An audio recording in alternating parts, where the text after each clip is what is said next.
Good afternoon and happy Memorial Day weekend, everybody. I'm David Vittberg, one of the medical directors for Baltimore County Fire Department. And it recently came to the medical director's office attention that we needed to do a little more teaching, discussion, information sharing about how best to manage a patient's airway in the current COVID pandemic that we're all living and dealing with. So what we wanted to do today is go through 6 or 7 pearls, if you will, of COVID airway management. And what we'll do is we'll follow this video with a 1-hour Baltimore County EMS Academy lecture in which we'll have some back and forth discussion and questions and answers regarding COVID airway management. So the first thing that I wanted to talk about was an interesting thing that I heard in the field this past week. I was talking to a bunch of paramedics about how they're doing, both physically and mentally, and how operationally they're managing things. And I heard something that kind of intrigued me, and it was that, hey, this one guy, he just puts a supraglottic airway in everybody. And I've been hearing a little bit more and more of this kind of mantra that there's this one-size-fits-all equation that works for COVID airway management. And nothing is further from the truth, both for airway management and for medicine in general. Every patient is unique, every situation is unique. And we really have to think critically whenever we see a patient about what's going on and what the best approach is to care for that patient. So my first pearl for today's talk is that while there can be a standard work for how we approach different processes, there isn't a one-size-fits-all for airway management in regard to caring for COVID airway patients with respiratory distress. So when I talk about standard work, what do I mean? It means donning PPE before we initiate patient contact, limiting the number of clinicians at the bedside, so how many EMS providers go through the door into the bedroom to assess the patient, putting a surgical mask over a patient whenever possible, whether it be a nasal cannula, a non-rebreather, a nebulizer if we absolutely have to use a nebulizer, putting that surgical mask over a patient. That is a standard practice that we're all in agreement is effective at limiting the spread of aerosols. Covering our positive pressure devices in plastic bags, using HEPA filters, viral filters, between the mask of the delivery device and the delivery device itself. Those are all standard things that none of us, I think, disagree about. However, we can't approach the algorithm of how we care for patients with a one-size-fits-all approach. So, to the person that says, I put a king airway, a king supraglottic airway in all my patients, there may be a situation where a patient's jaw is clenched and I can't open the mouth wide enough, or the teeth are too closely approximated, where if I try to force in the king airway, the 2 balloons of the king airway may rupture. So some patients may need a basic airway adjunct and just a good 2-person BVM seal. Another example of a one-size-fits-all approach that doesn't work is something that we may be guilty of, and it's saying, hey, listen, whenever possible, video laryngoscopy should be the intubation method of choice. Well, it should be our first approach when we go to intubate a patient, but it may not work for every patient. We may not be able to use video laryngoscopy successfully if, again, we can't open up the patient's mouth widely. We don't have in Baltimore County the ability to use medications to facilitate intubation, so there may be patients in which we can't get that big blade of the video laryngoscope safely into the mouth. There may be patients who we simply can do good 2-person BVM ventilation with a basic airway adjunct in place and effectively oxygenate and ventilate rather than go in with video laryngoscopy. There may be patients who have a heavily soiled airway that when we put in the video laryngoscope, we suddenly have a hypopharynx filled with blood, vomitive secretions, and the camera view is obscured. In that case, we may be able to more quickly intubate the patient with good old-fashioned laryngoscopy, a suction catheter, and somebody feeding us the ET tube. So again, my first pearl for today's talk is we should embrace standard work, which are common sense approaches to safe patient care, but one size does not fit all. We should look at each patient and each clinical situation for what it is, unique. Hi everyone, my name is Sean Barinholtz. I'm one of the Associate Medical Directors in Dr. Pollack's office. I certainly wanted to join Dr. Vittberg in this opportunity to provide some education and to potentially clear up some thoughts or concerns and to allay fears, right, that our providers without a doubt are experiencing during this COVID pandemic. The next topic that we wanted to kind of share with you is kind of this mindset, and I know that everyone experiences it, is that when we show up on a scene, I think our basic instinct and reaction is always to kind of jump right in, right? I hear many stories of providers who say that they arrive at the house and people are screaming, right, for them to come into the house. But that is the time that we need to take a deep breath, we need to pause, and we really need to make sure that we have on our appropriate PPE. I think the county has done a really good job of helping us to understand what kind of risk factors and how patients with COVID may present. If there's any concern whatsoever that this patient may be a COVID positive patient, which I think unfortunately is growing, right? That even patients without predominant respiratory symptoms could in fact be COVID positive. I think we always need to be cautious of that and be aware of that. And before we jump in to help, make sure that we pause, take a deep breath, and make sure that we have on our appropriate PPE. I think this is very counterintuitive to where our providers often exist. And I think that this is also commonly seen in the hospital setting as well as what you experience in the pre-hospital setting. I think we need to make sure that we're trying to limit performance of aerosolized generating procedures. So CPAP masks, giving nebulizers, for example, all of these things that we know will increase the amount of burden of virus that is aerosolized into our environment and put us at an increased risk. Now, without a doubt, there are definitely going to be some patients who require this, right? So patients in severe respiratory distress, we're going to need to make sure that we pause, make sure that we're appropriately protected, we have the right PPE on, and that we're going to go ahead and administer those procedures for our patients. But short of severe respiratory distress, we're definitely cognizant of the risk, and we want to make sure that those risks are worth the potential benefits that the patients may experience. So I think that many providers, in addition, because we're not always there to give that CPAP to the patient with mild or moderate respiratory distress, for example, that definitely can weigh on us. That definitely can kind of go against where we're at in our heart, that we want to do everything we absolutely can possible for that patient.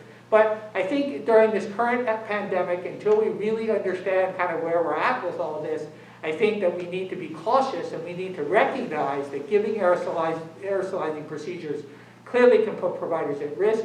If you think that the patients are in severe respiratory distress, by all means, don the appropriate PPE and go forward with the therapies that your patient needs.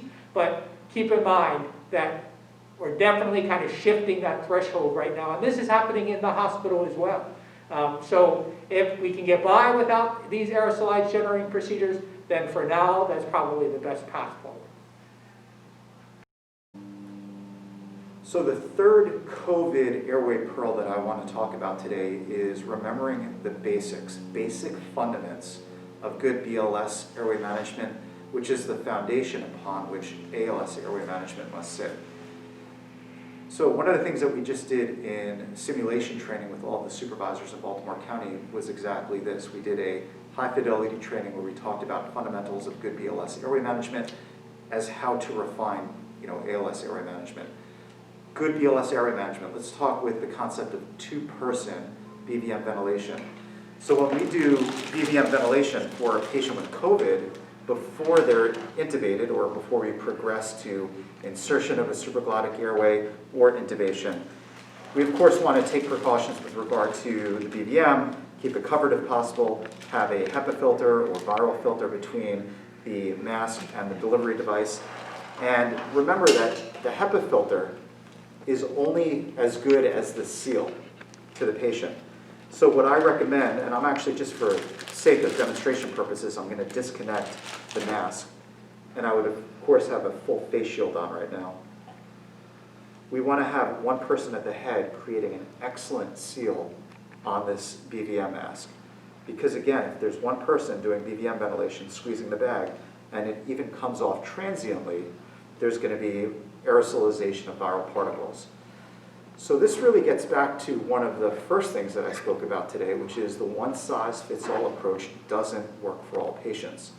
So there are situations where I've responded to calls and you've responded to calls where an engine crew may be waiting and kind of shooing in the EMS crew to go in, and then two people on the EMS crew in, and they realize that it is a critically ill patient, they may need BVM ventilation, but there's only 2 of them at the patient's side. And then maybe you even have a 3rd person, the supervisor, enter in full PPE, but that still isn't enough. Because if you think about it, to have somebody at the head creating the seal with the BVM, another person squeezing it, then another person doing skills like IV management, and somebody like a supervisor coordinating care, you may need more than the minimal number of people at the patient's side. So again, the one-size-fits-all approach may not work in every situation.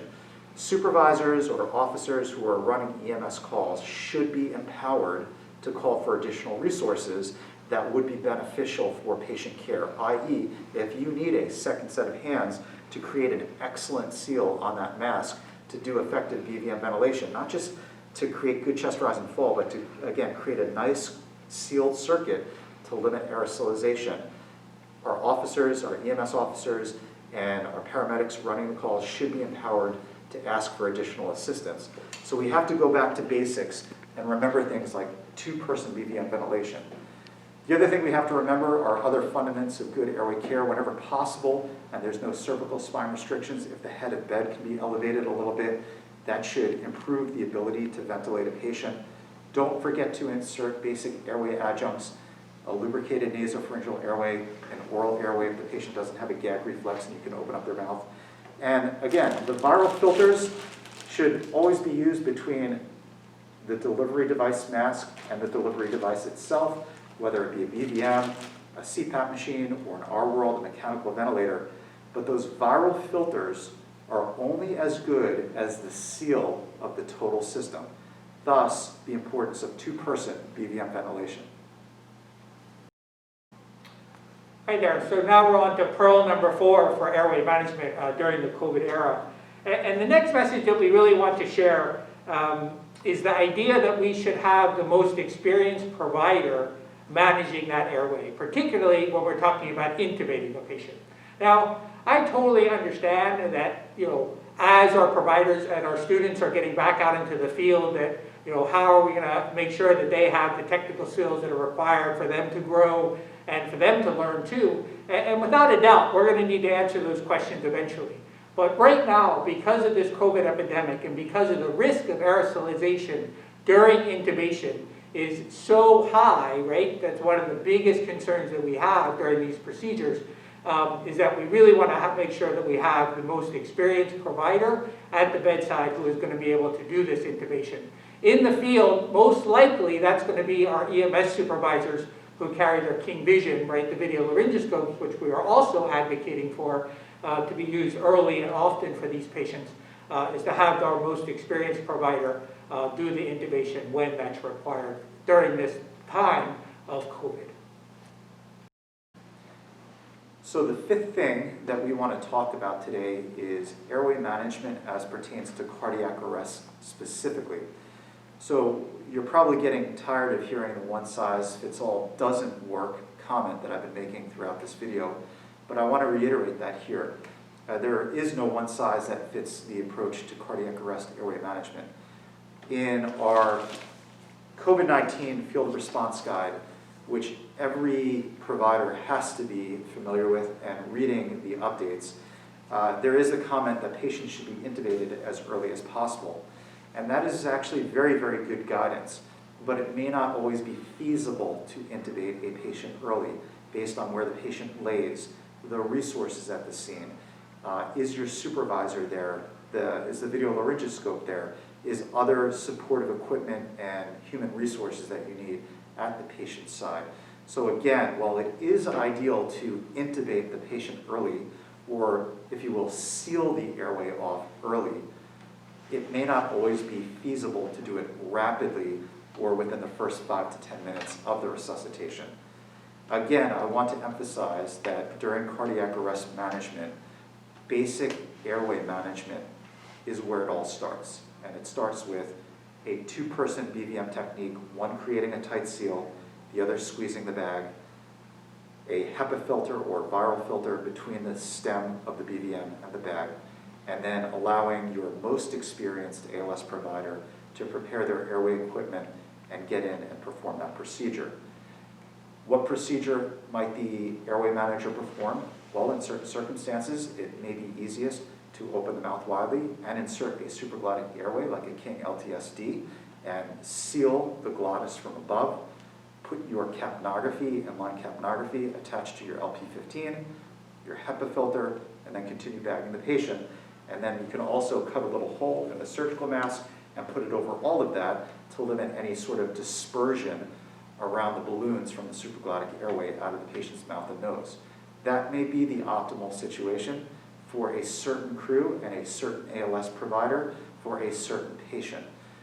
Conversely, it may be a situation where a crew is running a rest, they get the Lucas on the patient, they hit pause, somebody very skilled with video intubation slides the video laryngoscope in and pushes a 7.0 ET tube through the vocal cords.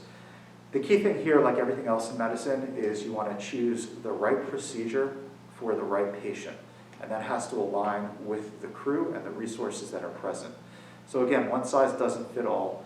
While early intubation, really at the focus of early intubation is sealing the airway off to prevent aerosolization. So inserting an endotracheal tube, inflating the cuff in the trachea, and preventing aerosols from streaming up out of the trachea into the ambient environment. But that can also be accomplished by insertion of a supraglottic airway that's inflated and seated properly in the supraglottic region, or something very simple and eloquent as a two-person BVM technique with a basic airway adjunct in place. So choose the right procedure for the right patient based on the experience of the crew, what they're going to be successful at, what you will be successful at, and that's how you should navigate forward, managing cardiac arrest airway management in the setting of COVID. So thank you again for taking time to watch this video ahead of our COVID Airway Conference, where hopefully we'll have some good back and forth, question, answer, shared learning discussion about your experience in the field managing COVID airways, and perhaps we'll have the ability to share some of our expertise managing COVID airways, both in the field alongside you and in the hospital. The last tip that I want to talk about today is just the importance of what happens at the end of the call. And I often talk to my ICU staff about the concept of complacency breeding failure. It's when we let our guard down is when we fail. And after the call is over is probably one of the most critical times in the whole patient care process where we put ourselves at risk for making us sick.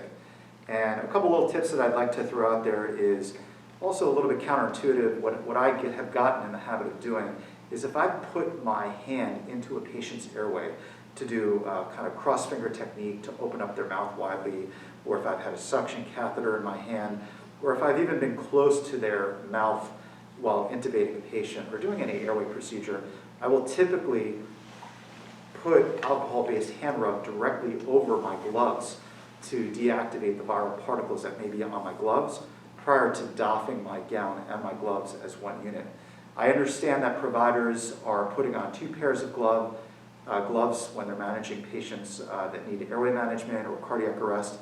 That isn't essential. It actually isn't even recommended in our field guide. But again, if you're doing that, something to think about is just applying alcohol-based hand rub over your first set of gloves, removing those, and then taking off your second set of gloves to limit the chance of a viral particle getting on your wrist or any part of your hand. This second thing I've kind of referenced already, and that's just being meticulously attentive to doffing. And just the same way we pump the brakes going in, which is very counterintuitive to the way most of us think about rushing to a patient's side and rendering care, so too pump the brakes at the end of the call. And make sure that you're not distracted when you're doffing. That's probably not the time to be talking about restocking the medic, which station you might be going to for the mud procedure to decontaminate your unit, which meds you use, what needs to be refilled, putting your numbers in for the EMEDS report. Your attention at the end of the call should be to meticulously being careful about doffing, removing your gown, peeling your gloves off using the sleeves of your gown, applying alcohol-based hand rub, not touching your face, making sure that your hygiene is perfect before you go and engage in other ancillary tasks related to the call, i.e. restocking, finishing your EMEDS report, even getting a drink of water and hydrating.